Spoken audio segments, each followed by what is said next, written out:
Le TT est une grande question de philosophie. Ce sera toujours une grande question philosophique.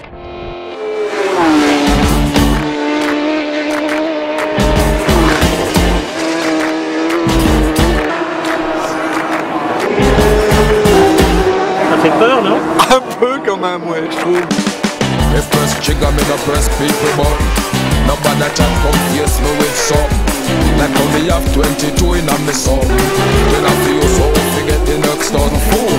Press trigger, me no press people button. Nobody chat come face me with something. Like how me have 22 in a me son. Then I feel so forget the next dozen fool. Anytime you're ready, put down the start bar. See who love is spread it out up on the style. Moi, je trouve que c'est un peu les jeux du cirque quand même.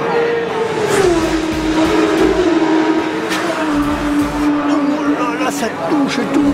Quand je vois la peinture là sur le bord de la piste, enfin sur la piste, et puis il manque des morceaux quelque part, quoi, un peu. Le Tourist Trophy, pinacle du sport moto, capitale de la course sur route, the only place for real heroes, comme ils disent là-bas, soit le seul circuit pour les vrais héros. Rossi, Capirossi, Lorenzo, les dieux du MotoGP reconnaissent eux-mêmes qu'ici, sur cette route fermée longue de 60 km, avalée à plus de 210 km/h de moyenne, entre maisons, arbres et champs, personne ne triche. Pourtant, le Titi, c'est plus de 200 morts depuis sa création voilà 103 ans. Alors, le Titi, Oh, je suis impressionné. grande boucherie organisée ou ultime espace de liberté pour les chevaliers des temps modernes? Le moins que l'on puisse dire, c'est que Man et son Titi sont un endroit unique. Pour commencer, Man est une île paumée au large de Liverpool. Alors franchement, on n'y vient pas par hasard. Encore moins début juin, lorsque l'île est envahie par 50 000 motards. L'emblème de Man est un tripode que l'on retrouve partout et qui veut que, dans quelques positions que l'on chute, on retombe toujours sur ses pieds. Tout un programme. Ici, personne ne vient pour se montrer parce que c'est l'endroit tendance. Allez, il y a bien un peu de show sur la grille de départ avec quelques pin-up, mais c'est avant tout la passion du sport à l'anglaise qui prime, car la mécanique y est noble et célébrée en permanence. C'est même un des rares endroits au monde où le sidecar est indispensable au spectacle. Ici, on fait ses pronostics, on écoute attentivement Radio Titi, on taille la bavette, on note les positions et les résultats des courses mieux qu'à l'hippodrome de Vincennes. La passion n'a tout simplement pas d'âge. On en tremble encore. Quelle notion du danger les spectateurs ont-ils? Peut-être aucune. L'important étant de vivre ça à fond, au plus près de l'événement, de préférence les deux jambes par-dessus le talus. De fait, chez les spectateurs, l'acceptation du danger est presque aussi implicite que chez les pilotes. Pourquoi? Tout simplement parce que le spectateur y fait une expérience hors norme, bien loin des carcans qu'on nous impose en permanence. Ça te fait rêver ou tu trouves ça effrayant? Les deux, si tu veux. Effrayant parce que tu te dis que la moindre petite anomalie, ça y est, c'est catastrophe. Ça fait rêver parce que je trouve que c'est inabordable, tu vois. C'est à la fois touchable, si j'ose dire, comme ça, palpable de très près, et puis inabordable parce que ça te paraît réaliste. Ouais. Et le fait est que quand une moto déboule à fond de 6, à plus de 300 km/h, il y a tout d'abord le bruit de l'air qui se déchire. Ensuite, il y a le déplacement de l'air lorsque celle-ci vous frôle. La fraction de seconde suivante, de tout cela, il ne reste plus que des traces de carénage au sol et une curieuse sensation d'absence, d'atmosphère sous vide, accompagnée d'odeurs, comme celle des essences à gaz qui restent en suspension, celle de moteurs surchauffés ou des carénages brûlés, d'avoir trop raclé le bitume. Seules les feuilles qui tournoient sur elles-mêmes trahissent cet instant figé et divin. La scène vient de se dérouler à 2 ou 3 mètres tout au plus de vous, contre une bonne centaine de mètres sur un circuit classique. Au Titi, le spectacle est unique, comme ici à Sulby Bridge, où au beau milieu des spectateurs et à mi-parcours du tracé, un panoteur ne se ménage pas vraiment pour avertir les pilotes de leur position en course ou de leur retard. Car la ligne droite des stands, les pilotes ne la voient que tous les 60 km, soit toutes les 18 minutes pour les meilleurs. Avant le départ, il y règne une tension énorme, surréaliste. Chacun connaît les enjeux, personne n'a le droit à l'erreur.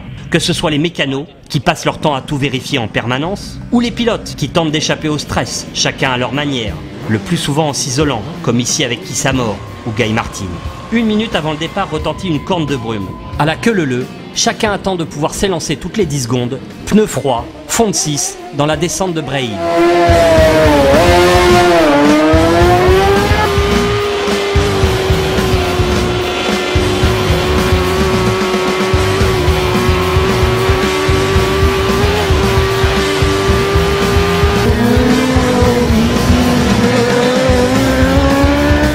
Car honnêtement, s'il est très facile d'imaginer le 10e du kiff que ces pilotes doivent prendre à rouler à bloc sur une petite route de campagne, il est déjà plus difficile de comprendre ce qui les persuade de signer leur bulletin d'engagement et de ne pas se sauver en courant avant de monter sur la moto. I don't do it for the danger of it. I do it because I want to do it and I love it. You know, I've got a real passion for it. There's no secret about that. Je me fais plaisir. J'ai entendu dire à Agostini que le circuit était très dangereux, mais que c'était le circuit où il avait pris le plus de plaisir au monde à piloter. Ça répond pas à ma question de savoir si c'est sérieux ou pas. Mais sérieux, ça demande réflexion. Personally, it's the challenge of tackling the TT. I think it's the ultimate test of man and machine myself.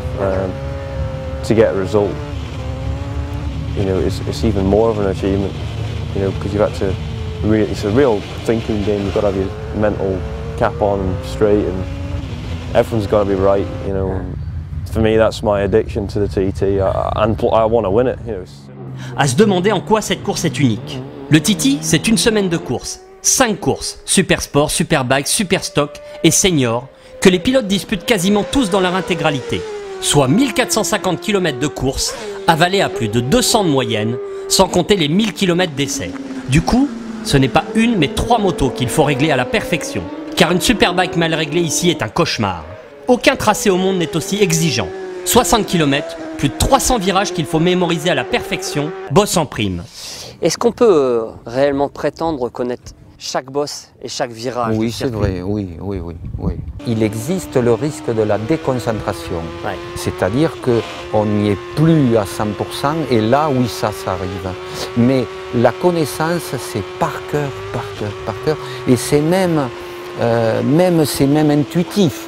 C'est le défilé, ça s'enchaîne, et voilà. Ici, il n'existe aucun endroit pour se relâcher, souffler. Oui, alors là, la ligne droite, c'est la pire de toutes. On est obligé de s'accrocher. Et l'an passé, avec la moto que j'avais, elle était très rapide. J'ai mis 8 tours avant de la mettre à bloc dans la ligne droite. Tellement ça secoue. Pour dire, je me repose dans les grandes courbes rapides. C'est incroyable, ça. Ah ouais. Voilà. Suivre un pilote peut être un vrai facteur de déconcentration. Quant à doubler, ça devient carrément un savant et périlleux calcul. Around here, you could see someone like 10 seconds ahead and you're reeling them in, you're thinking, where am I going to get past this guy and how am I going to do it? And shoot in a very small space, and you've got to do it in a certain time, otherwise you lose your time.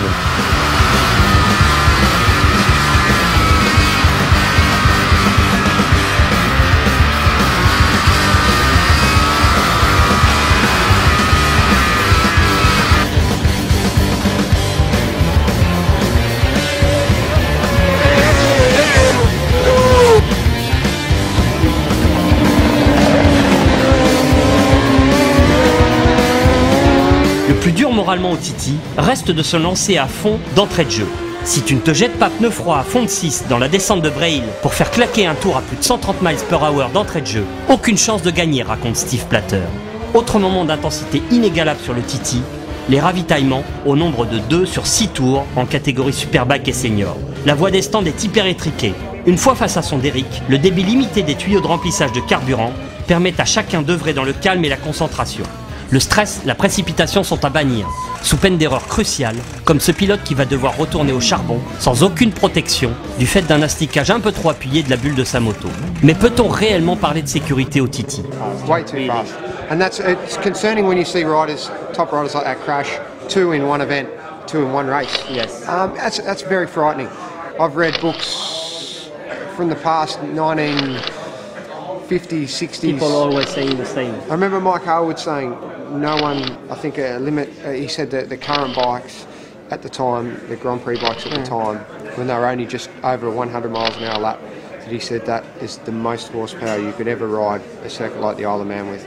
Well, they had 80 horsepower.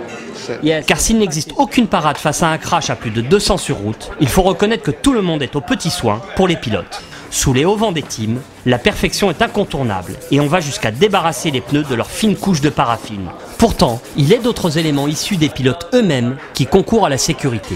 à commencer par l'extrême humilité qu'ils ont envers cette course.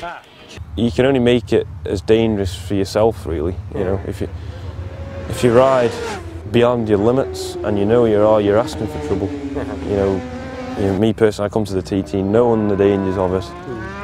I'm perfectly aware of the dangers. If something happens, it happens. I'm perfectly aware of it. So, you know, I'm responsible. I'm a big boy now. Il faut avoir l'humilité d'accepter d'être à la ramasse. Ouais. Ouais. On ne peut pas venir ici et prétendre à faire un résultat. C'est vrai que ça semble un peu difficile à croire. Tous ont une extrême conscience des dangers que comporte cette course. The faster we go, the more aware of the dangers they become, I think. Like Adrian Archibald, for example, he's got children, and so has John McGuinness. I can't imagine myself in their shoes, having children, having to. They must be very, very strong-minded. Obviously, are very good riders, but it must be very hard for them. The more the dangers of the racing on the road is more prominent, really. Beaucoup avouent que le TT ne doit être qu'un bref passage dans leur carrière de pilote. Ils portent en eux, plus que dans toute autre compétition moto, la crainte de la course de trop. My past is mostly short circuit. The last few years have been street racing, and I love the street racing. Too scary. I'm already starting to get grey hairs from it. And I just think I've had two T wins, which has been great. I know we're capable of getting more when things are right.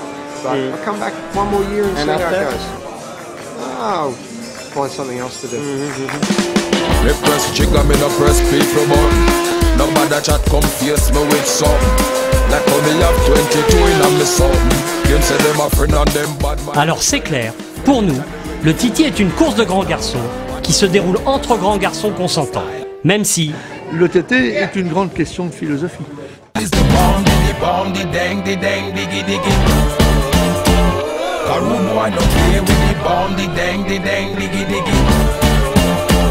My style